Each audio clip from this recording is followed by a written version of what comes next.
Eh bien, encore une fois, la prédiction des partisans du Brexit sur l'Union européenne s'avère correcte. Et croyez-moi, l'UE est devenue encore plus folle qu'à l'époque où nous étions membres. Ils sont maintenant complètement obsédés par l'idée d'avoir une armée européenne. Ils ont même leur propre commissaire à la défense. Vous vous rappelez que les partisans du maintien niaient l'intérêt de l'UE pour la défense. Aujourd'hui, la réalité est évidente. Ils sont déterminés à créer une force militaire européenne de 100 000 soldats. Et vous voyez maintenant d'autres personnes en parler. En Espagne, vous avez vu le ministre des Affaires étrangères parler de la création d'une armée européenne, d'une armée commune de l'UE. Nous avons déjà vu le ministre italien des Affaires étrangères parler de cela également. Certains dans l'UE ont voulu faire croire que cela compléterait l'OTAN, que c'est ce qu'elle souhaite, etc.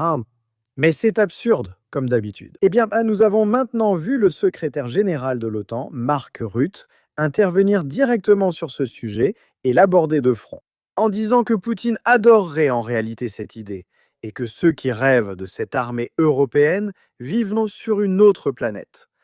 Voici ce que Mark Rutte avait à dire. Je pense que c'est une vérité qui fait l'effet d'une bombe. Regardez ceci et dites-moi ce que vous en pensez dans les commentaires ci-dessous, s'il vous plaît.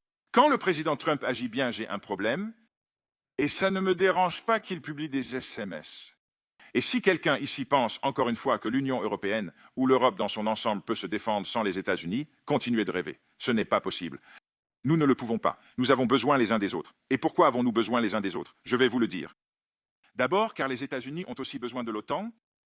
Les États-Unis sont dans l'OTAN non seulement pour éviter de répéter l'erreur post-Première Guerre mondiale, mais aussi pour rester engagés avec l'Europe.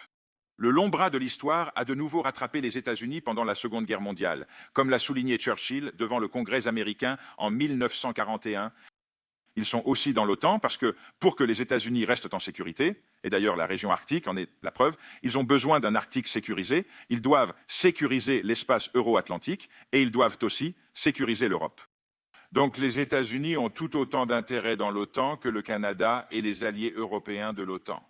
Mais pour l'Europe, si vous voulez vraiment y aller seul, et pour ceux qui envisagent cela, oubliez l'idée d'y arriver avec 5%.